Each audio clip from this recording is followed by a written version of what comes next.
something. What did I learn today? Hold on, we have to start again. Maybe I should do vertical. I never do vertical. Let's do vertical. Let's try. Okay. Today, oops, oh shit. Hold on. Alright, today I learned stuff. I learned something today. And I have a drawing to show as well. So I'm going to talk about the thing I learned first. I'm going to go look at the camera again. Make sure it's all copacetic. All going good. Okay, it's recording. We're good. The frame's looking okay.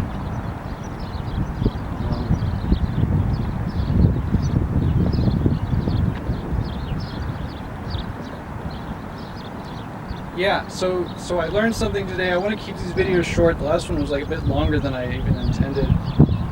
So I learned today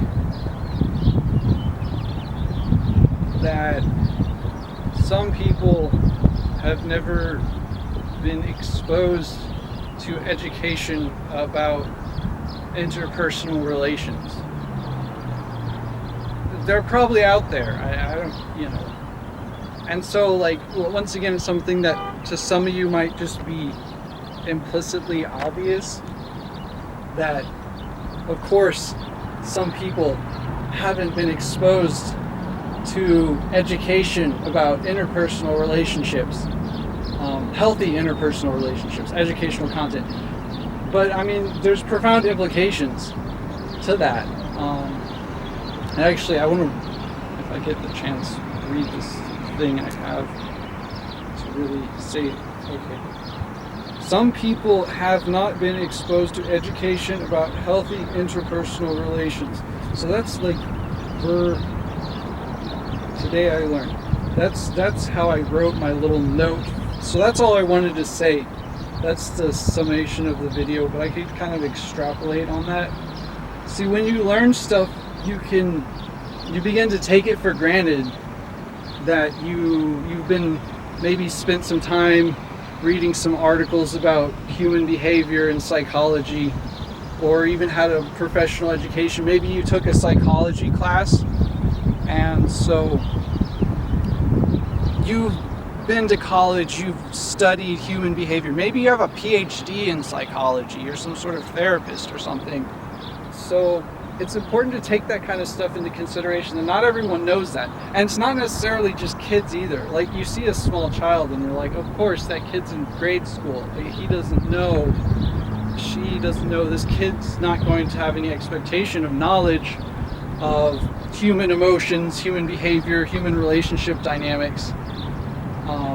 But there's adults, there's, senior citizens out there who maybe never even once read an article, that would be a rare person who's never even heard of psychology or put much time into studying psychology. But most people probably only have a very passing knowledge of psychology. And it's just something to take in consideration, because I've been studying human behavior recently. That's kind of been something I've been doing for my own personal growth and development, and for stress release, to understand myself and other people's behavior, because people act funny, people are unpredictable. It's hard to really know what they're going to do or why they're doing what they're doing. And a lot of people struggle with communication, so you can't always ask them. Even if you talk to somebody and say something like, why are you doing XYZ behavior, they might not be willing or able to answer you. And so factoring that in, just something to keep in mind whenever you're socializing, or whenever you're trying to do social outreach, which is what I'm doing. Yes, it's one-sided because I'm just filming content right now and I'm not particularly collaborating. I'm totally open. If you want to make videos with me, let me know. If you're interested in just talking about topics or whatever, like I said before. And as you'll see in time, 2025 Cake Crush is a collaborative project.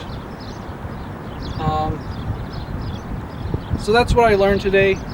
I already kind of, like, you already kind of know this stuff on an implicit level, but when this is like called out, when specifically that point is called out in context, it gives you the opportunity to reflect and appreciate that different people have different knowledge base, especially regarding interpersonal relations and how to treat others with respect and stuff like that. So it almost goes into the adage, never attribute malice where it could be ignorance. But anyway, that's all I wanted to say regarding the learning stuff. I made a drawing. Let's see if I can get it.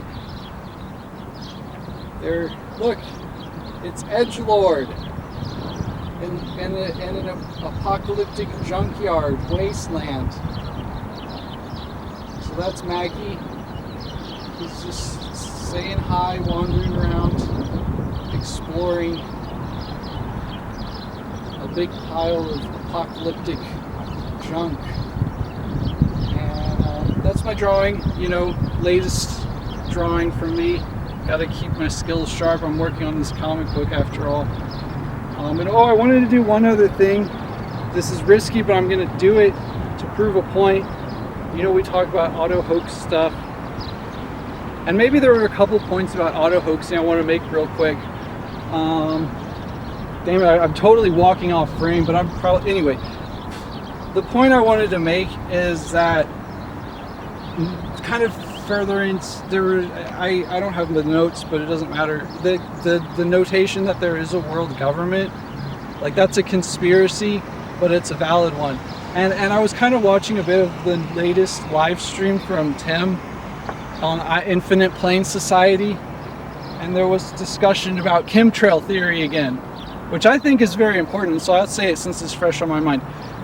There's utility in studying chemtrail theory on a granular level that we can extrapolate onto our broader understanding of knowledge, or epistemology, as philosophers call it. Epistemology is a philosophical field of the question, how can you know something?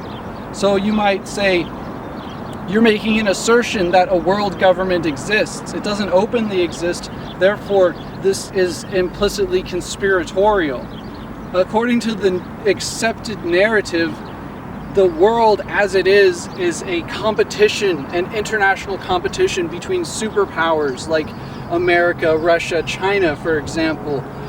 And it's worth noting that the reality, based on informed research, is that there is a world government, and this is, we reach these conclusions through various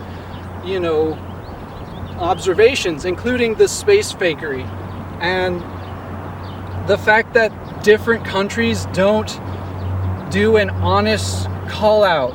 Like, Russia doesn't honestly call out America for their fake moon landing any more than America is going to honestly call out Russia for their fake Sputnik.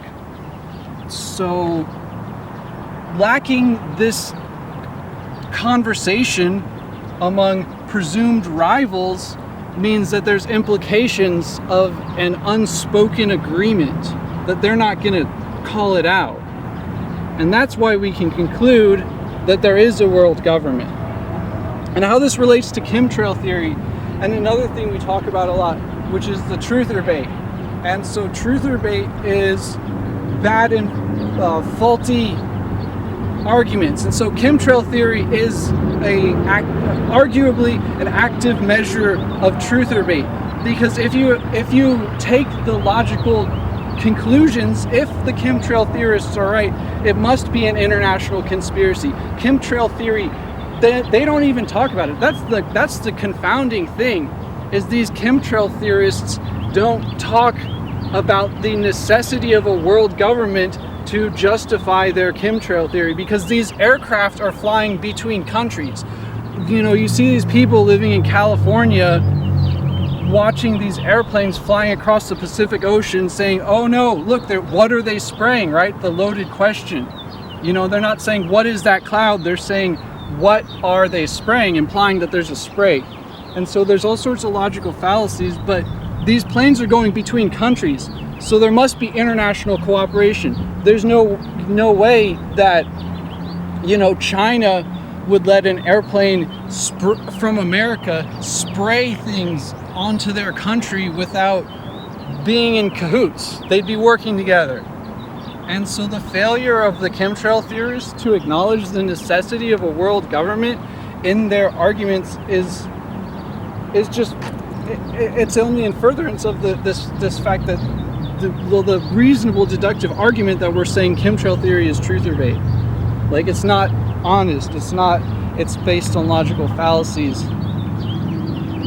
And yeah, certainly, and the truth or bait, the chemtrail theorists, if a chemtrail theorist is arguing for the existence of a world government, they're undermining their own argument, because chemtrail theory is an unfounded claim, versus the existence of the world government is a claim that can be made with evidence. We have evidence to support the existence of a world government, behavioral evidence and otherwise, versus there is a glaring lack of evidence for the chemtrails. And ultimately that was kind of my points I wanted to talk about, just for fun. And so the last thing I'm going to do is do something which so far has yet to be done, and maybe I'm going to get in trouble pointing this out, because maybe they're going to go ahead and do it. They're going to up their special effects game and actually pull this one off, and I look forward to seeing it. I want to see an astronaut on the International Fake Station on a live stream tossing their cell phone back and forth. And so I'm going to try to throw my phone without accidentally hitting the pause button to demonstrate something that's incredibly easy to do and yet has not been done.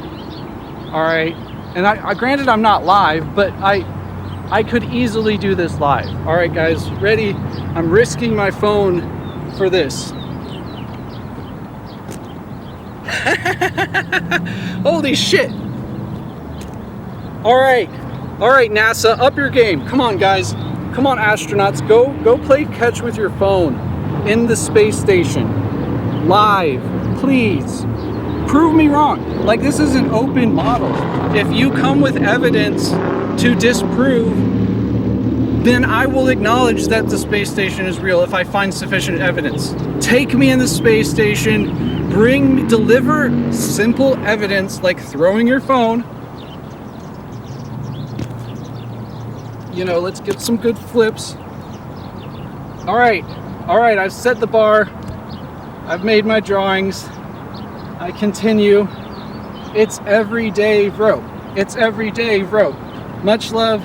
Till next time.